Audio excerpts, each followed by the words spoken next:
Emily, everyone's staying in because of the ice storm. Christmas dinner's off. Stay safe. That's what the text from my mom said. I stared at it, feeling a wave of disappointment, but I got it. Winters in Nashville can be rough.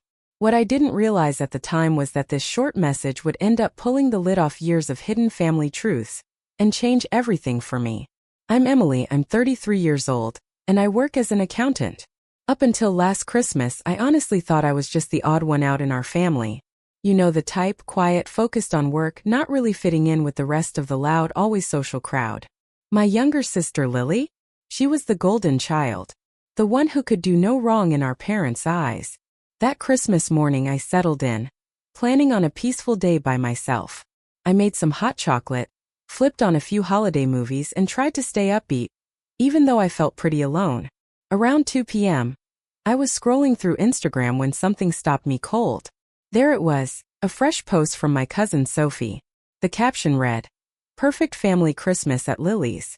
So blessed to have everyone together." Underneath were photos, family traditions, Christmas dinner, the works. And there was my whole family. My mom, dad, aunts, uncles, cousins, even grandma, all gathered around Lily's beautifully set table. They were smiling, dressed in Christmas sweaters, clearly having a great time. And through the windows in those pictures, clear skies, sunny weather, no ice, no storm, just a lie. My hands started shaking as I swiped through more photos. There was Dad carving the turkey, Mom arranging her classic Christmas cookies, the kids tearing open presents. That whole ice storm excuse? A total fabrication. Just a cover so they wouldn't have to admit they didn't want me there. I felt sick as the truth sank in. How many other times had they told me something was canceled when really it just didn't include me? How long had they been working behind my back to make sure I stayed out, while pretending everything was fine? The next morning my phone rang. It was Mom acting like nothing had happened. "Hi honey. Hope you had a nice quiet Christmas. We missed you." Her casual cruelty made my fists clench. And even though I didn't know it yet, that was the moment everything started to shift. Growing up, I always tried to be the good daughter. I helped Mom with the house, kept my grades up, and gave up on art school because my parents said accounting was more practical. Meanwhile, Lily could do whatever she wanted. When she dropped out of college to become a yoga instructor, they called her brave. When I worked late nights to help them pay off the mortgage, they barely said a word. There was one moment that really should have opened my eyes. 2 years ago, when Dad had surgery, I took 3 weeks off work to take care of him. I did everything, cooked, cleaned, drove him to his appointments, kept track of his meds. Lily showed up once, stayed for an hour, took a few selfies for Instagram, and left, saying she had a yoga retreat. But somehow, when my parents talked about it later, Lily was the devoted daughter, and I was just doing what was expected. My extended family wasn't much better. At every get-together, the aunts would gush over Lily's free spirit, then turn to me and ask why I couldn't just relax and enjoy life more. My job achievements were brushed aside as boring, but Lily's adventures, teaching yoga in Bali, backpacking through Europe, were always the talk of the table. I kept telling myself it didn't matter, that family is family and they loved me, in their own way. Just last month, I spent hours helping Mom get ready for Thanksgiving. But when it came time to give credit, she told everyone Lily had done all the work, while I'd just been around. I swallowed the hurt and stayed quiet, like I always did. When Lily said she'd be hosting Christmas this year, I offered to help plan and cook. She waved me off, said she wanted it to be just right. I should have known then. But I still wanted to believe we were the happy family I always hoped we could be. The truth is, I've spent my whole life chasing their approval, making excuses for them, pretending not to notice when they left me out of things everyone else somehow knew about. I convinced myself that if I just worked harder, gave more, stayed patient, they'd finally let me in. Finally see me as part of their picture-perfect family. "Hi honey. Hope you had a nice, quiet Christmas. We missed you." Those words replayed in my head, coated in fake cheer. I gripped my phone tighter, eyes still locked on the Instagram photos open on my laptop. Every smiling face, every plate of food, every Christmas sweater. A reminder that I was intentionally left out. I kept my voice calm. "Really? That's funny," I said. "Because Sophie's Instagram shows everyone had a great time at Lily's. Everyone except me." The silence that followed was sharp. I could almost see my mother's face, caught, but already working on her excuse. "Oh well," she started, voice shaky. "Lily put it together last minute. And you know how you get at family events. So quiet. It makes people uncomfortable. We just thought." "Thought what?" I interrupted. That lying to me was better? That I'd rather be alone on Christmas than know the truth. "Don't be so dramatic," she sighed. "We just wanted to avoid any awkwardness," my mom said. "You know how Lily wanted everything to go perfectly." And that's when it finally clicked. All those times events were suddenly canceled. Plans that magically fell through, the family photos I'd see pop up on social media later. It wasn't random. It wasn't bad timing. It was a pattern. "How many times?" I asked, my voice low. "How many times have you lied to me about family get-togethers?" Another pause. More silence that told me everything I needed to know. "Emily," she said carefully, "you're being too sensitive. This is exactly why." "Why what?" I cut her off. "Why you keep me out. Why you pretend I don't exist unless you need something from me. Why Lily gets to be the golden child, and I'm treated like a burden. That's not fair," she pushed back. "We love you both the same. It's just, Lily makes an effort to stay involved. You're always busy with work." I let out a dry, bitter laugh. "Busy? You mean busy paying your mortgage? Busy taking care of Dad after his surgery? That kind of busy?" "Listen." Her voice suddenly turned cold. "If this is the attitude you're going to have, maybe we should take a break. Call me when you're ready to be reasonable." Then click. She hung up. I just sat there staring at the screen, as 33 years of memories rewrote themselves in my head. Every excuse, every time they brushed me off or made me feel like I didn't belong, it hadn't been random. It hadn't been miscommunication. It had been intentional. I wasn't the problem. I never had been. And that was the moment something in me shifted. I stopped making excuses for them. Stopped pretending this was just how families are. The truth was hard to admit, but I couldn't ignore it anymore. I didn't have a family. I had relatives who happened to share my DNA, but they treated me like I was optional. Like a backup plan. That phone call was the last straw. Something in me snapped. I opened my laptop and started typing an email.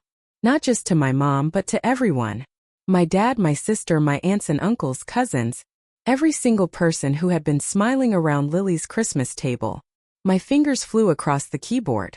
Years of silence poured out of me. "I saw the photos," I wrote. "The Christmas dinner I was told was canceled because of an ice storm that never existed. This wasn't just about being left out. You planned it.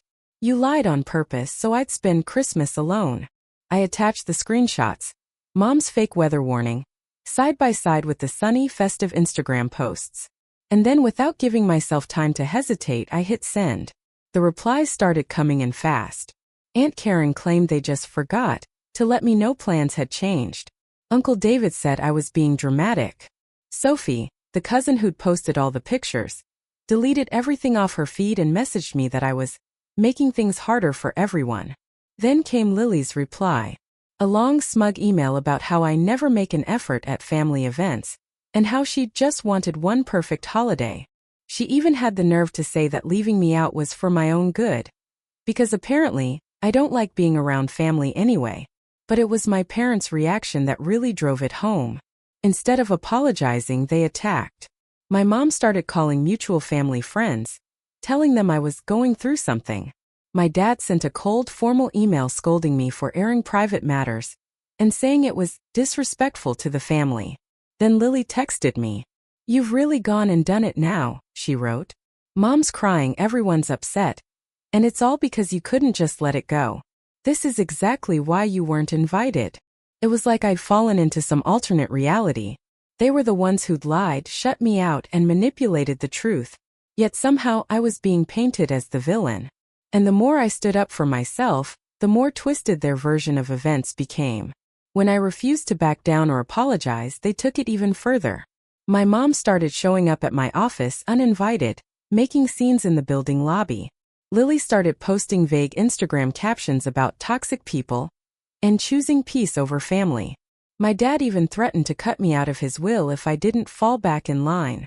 But instead of scaring me, Their behavior confirmed everything I'd started to realize. This wasn't a family trying to deal with a misunderstanding. This was a group of people clinging to control, furious that I'd finally stopped letting them walk all over me. And that's when I knew exposing the lies wasn't enough. I had to get free. Completely. And they had no idea that I was already making a plan. A plan that would show them exactly what happens when you push away the one person who always showed up, no matter what. A week after that email, something unexpected happened. I got a message from Linda, an old family friend who used to manage my parents' finances. She'd retired years ago, but I still remembered her being around when I was a kid. Emily, she wrote, I've been seeing what's going on with your family online. There's something you need to know. Can we meet? I said yes, and we arranged to meet at a quiet cafe downtown. When I walked in, she looked nervous, sitting there with a manila envelope in her hands. I've been carrying this guilt for a long time, she said, sliding the envelope across the table. Your dad made me promise to keep this quiet, but after seeing how they've treated you, I can't stay silent anymore. Inside were legal papers and bank statements, some going back 15 years. I flipped through them slowly, and as I read, my hands started to tremble. The paperwork in that envelope hit like a punch to the gut. According to the records, my grandfather had left a large inheritance, almost $400,000, meant specifically for my education and future. Money I had no idea even existed. Your dad was the trustee, Linda said softly. He was supposed to turn it over to you when you turned 26. Instead, he moved it all into Lily's accounts, every last cent, using it to bankroll her lifestyle and cover her string of failed business ventures. I felt like the air had been knocked out of me. All those long hours I put in to pay for my accounting degree. The student loans I was still struggling to pay off. The money I'd handed over to help with their mortgage. They'd been sitting on my inheritance the whole time. And spending it on Lily. There's more, Linda continued gently. My grandfather had also left behind several properties. They were supposed to be split evenly between Lily and me. But my parents had sold them off years ago, using a power of attorney I'd signed when I was 18. Remember when they told you it was for emergency medical stuff? She asked. Yeah, I remembered. I thought I was just signing something to let them make health decisions if something ever happened to me. But that document gave them full control over my finances, and they used it to bleed me dry. They'd taken everything. And while I was killing myself trying to help them, they were quietly emptying what was rightfully mine. Even worse, the bank records showed regular transfers labeled business investments. That money had gone straight into Lily's yoga studios, her retreats in Bali, all those adventures they praised her for while dismissing my steady, boring career in accounting. My throat tightened. Why are you telling me all this now? I asked Linda, barely keeping my voice steady. She looked sad. Because I saw what your mom's been posting online, making you look unstable and ungrateful. I think they're trying to discredit you before you find out the truth. She looked me in the eyes. Emily, they've been stealing from you for years. This isn't just wrong, it's illegal. And suddenly, everything made sense. The way they kept trying to paint me as the ungrateful one. The threats to cut me out of the will even though they'd already stolen what was mine. Their obsession with making Lily the golden child and me the one who was difficult. I slid the papers back into the envelope, heart pounding. Thank you, Linda, I said. I know what I have to do now. This wasn't just about one ruined holiday anymore. This was about years of betrayal, manipulation, and financial theft. And the irony? I was actually the perfect person to deal with it. I was an accountant with years of experience tracking financial discrepancies and fraud. They had underestimated me. With Linda's documents in hand, I spent the next week combing through every detail. I built my case piece by piece, following every wire transfer, every shady withdrawal, every document they had tricked me into signing. I didn't miss a thing. Then I hired Jessica Morgan, a lawyer who specializes in estate fraud, to take a look. This is textbook financial exploitation, she told me. If you want to press charges, we absolutely can. I took a breath and thought about it. A criminal case would wreck their reputations, but honestly, they'd already destroyed our relationship. Still, I decided to give them one final chance to own up. I emailed my parents and Lily asking for a family meeting to talk things through. They jumped at it, probably thinking they could gaslight me back into submission. We agreed to meet at my apartment the following Saturday. That morning, I set 3 folders on my dining table, one for each of them. Inside each folder was the full documentation of what they'd done, every transaction, every signature, every dollar stolen. Along with it was a letter from Sarah, outlining 2 options. Option 1, return all remaining funds and sign a written confession. Option 2, face criminal charges. They showed up looking smug, like they expected an apology from me. My mom didn't even wait for a greeting. Emily, honey, we're so glad you've come to your senses. I cut her off, sliding the folders across the table. Before anyone says a word, I said, read these. My dad's face went pale as he flipped through the pages. Lily's hands were shaking. My mom tried to hold on to her usual calm, but I could see the panic creeping in. This is insane, my dad snapped. You're blackmailing your own family? Blackmail? I let out a cold laugh. No. I'm giving you a choice. Return what you stole, plus interest, and admit what you did. Or I take it to the police. Linda's already agreed to testify. She had no right, he started. You had no right, I cut in. You stole from me for years while I was scraping by. You used my power of attorney to sell off property that was supposed to be mine. You funneled my inheritance into Lily's lifestyle like I didn't even exist. Lily burst into tears. I didn't know, she sobbed. They told me it was from their savings. Don't lie, I said, keeping my voice steady. The transfers went straight to your account. You knew. My mom tried a different angle. Just think about what this will do to the family. What people will say. I stared at her. You should have thought about that before you helped steal hundreds of thousands of dollars from your daughter. I pushed the folders back toward them. You have 72 hours. Sign the confession, return what's left, or I go to the police. They left in a rush, my dad practically dragging my crying mom and sister out the door. By that evening, the family group chat was blowing up. Of course, most of the messages were siding with them. I didn't respond. I didn't need to. I had the facts, the proof. The ball was in their court. They won't do the right thing, I told Sarah over the phone. But I'm ready either way. Because in the end, they'd already given me something priceless, freedom. The 72-hour deadline came and went. Just like I figured, they chose pride over decency. No confession. No transfer. Instead, they went into panic mode, closing accounts, shredding documents, even trying to bully Linda into silence. What they didn't realize was that I had already turned everything over to the authorities. The morning after the deadline, I officially filed charges. By that afternoon, the police showed up at their homes with warrants in hand. I sat in my office watching the news unfold in real time. My dad was let out of his workplace in handcuffs. Lily's yoga studio got shut down, seized as an asset bought with stolen money. My mom? She was arrested in the middle of a charity committee meeting, her carefully curated social media persona falling apart on the spot. The family chat blew up again, but this time the tone had changed. The same relatives who'd mocked me before suddenly had nothing to say as the truth became public record. The local paper even ran a front-page story about the downfall of a once-respected family. Years of fake smiles and forced appearances destroyed in a single day. My phone buzzed. It was a text from Linda. You did the right thing. Your grandfather would be proud. She was right. This wasn't about revenge anymore. It was about finally standing up for myself. As the lies unraveled, I didn't feel joy. Just relief. The truth was finally out. And I was finally free. 1 year later, I sat in my new place in Denver, watching snow fall outside my window. The court case had wrapped up months ago.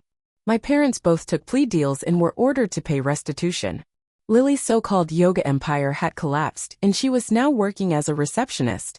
The polished family image they'd clung to for decades? Gone. Most of the relatives who used to look the other way stopped talking to me. Strangely, I didn't miss them. Instead, I found people who actually mattered. Real friends who valued honesty over appearances. Colleagues who respected the work I did. And a few distant cousins who even reached out to apologize for their silence in the past. Linda came to visit me last week. Over coffee, she handed me an old photo album she'd found while cleaning out her office.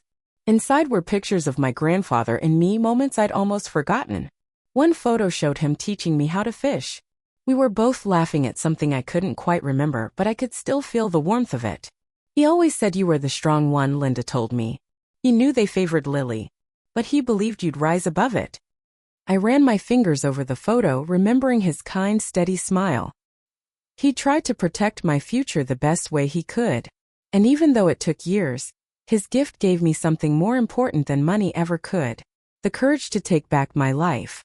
And the freedom to build a future on my own terms. Sometimes the best revenge isn't about getting even. It's about getting free.